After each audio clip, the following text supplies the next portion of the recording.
Hey you guys, thank you so much for watching this week's midweek motivational. This is the first one. We're going to be doing this every single Wednesday. I really want your feedback, so I'm going to leave my email at the end of the video.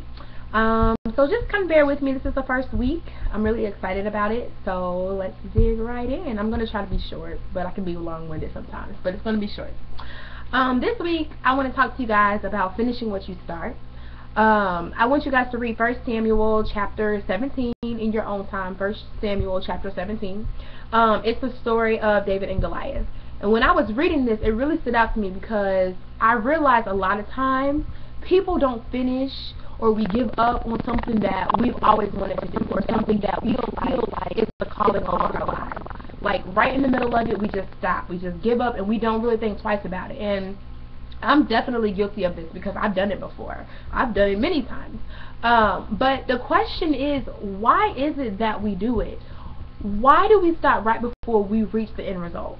And one thing I like about David, in the story of David and Goliath, is that David saw his opponent. David is this young teenager. He's like 14 years old, and he's standing across from this 9, almost 10-foot giant, and he's ready to fight. The people around him are telling him, you know what, you can't go against Goliath because, you know, of your age, because of your inexperience. They were playing up Goliath like, you know, he's been fighting since he was young and things like that. But in 1 Timothy, in chapter 4, verse 12, this really stuck out to me. It says, don't let anyone look down on you because you are young, but set an example for the believers in speech and conduct and love and purity. And I really love this because David sets a great example of how he trusts God, of how he puts all his faith in believing that God will deliver him from this situation. The people that were closest to David had no faith in him. They just knew that if he went up against Goliath, he was a goner, it was a wrap. But regardless of what anybody said, David went into the situation knowing that Goliath was already defeated. He never put his faith in what he saw or what others said. Instead, he put his faith in God, knowing that he would deliver him from the hand of Goliath. He saw God deliver him from bears and lions and things like that. And he believed that God is the same God, and he could handle this situation. And just like he handled the other ones, he can handle this situation as well. David was ready to go through it. He was ready. Other people around him was like, no. David was like, yes. The issue is some of y'all don't want to go through nothing. The minute something is isn't going how you think it should go, or isn't happening as fast as you think it should, you become quick to throw in the towel. And that's why it's so difficult for you to accomplish anything. In verse 3, it describes it so perfectly because it says, the Philistines stood on one mountain on one side, and Israel stood on the mountain on the other side, and in between it there was a valley. And in the valley, that's where they had to go, and that's where they met to fight. And I love this because it shows that David had to go through the valley to get to the victory. I'm going to say that again. David had to go through the valley to get to the victory. And sometimes you too are going to have to go through the valley to get to the victory.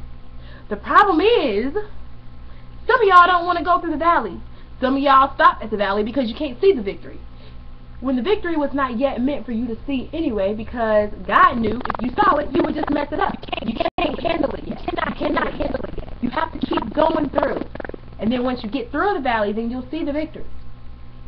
The difference between people like David and people like, and regular people that like throw in the towel and give up, is their outlook on the situation. Going into a situation thinking that you've already been defeated, that you've already lost, well, chances are you will be defeated and you will have lost. Going into a situation with the attitude like it's already done, it's already completed, I've won, you know, changing the way you think will take you so far. Now, I'm not saying that it's going to be easy. I'm not saying that you're not going to lose out on some things, because some things are going to fall through. Some things just don't work. It's not meant to work.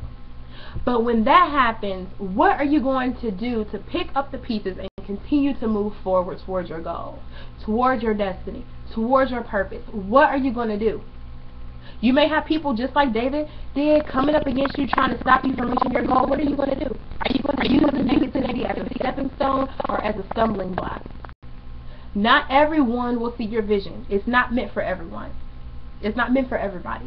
So what are you going to do? Are you going to stop the minute somebody says something negative about what you're trying to do? When they don't see your vision, not everyone sees your vision. Remember that. So I really want you to focus on that this week. Really meditate on that and think about something that you want to do, something that you want mended, something that you want fixed, or something that you want to make happen, that business that you want to start, bringing your marriage back together, moving away from that sinful nature that you've been living in. It doesn't matter what it is. Just think of something that you want to fix or something that you want to advance in. It doesn't matter what it is. And just really think about how you're going to reach that without throwing in the towel. Go into the situation with a positive attitude instead of a negative one. It may be difficult. No one ever said it was going to be easy. It's never really that easy. So that's why you have to change your mindset, because you have to make yourself back with the way you think about things. So for the rest of the week, don't look at the situation in a negative way. Look at it in a positive way. And I really want to hear your feedback. So I want you guys to email me, beautifully.you, that's beautifully, regular spelling, .yu@gmail.com. beautifully.yu@gmail.com. Email me. I'll email you guys back. I love to talk to you guys. And I just wanted to really tell you guys to just keep your eyes focused on God. You will defeat your Goliath, just like David did. We all have Goliath. But you can defeat him because God is the same yesterday, today, tomorrow, and forever. He helped David defeat his Goliath, and he will definitely help you too. So this week, really meditate on that. Email me, and always remember, be bold, be beautiful, and always be you. I love you guys. I'll see you guys next week. Bye.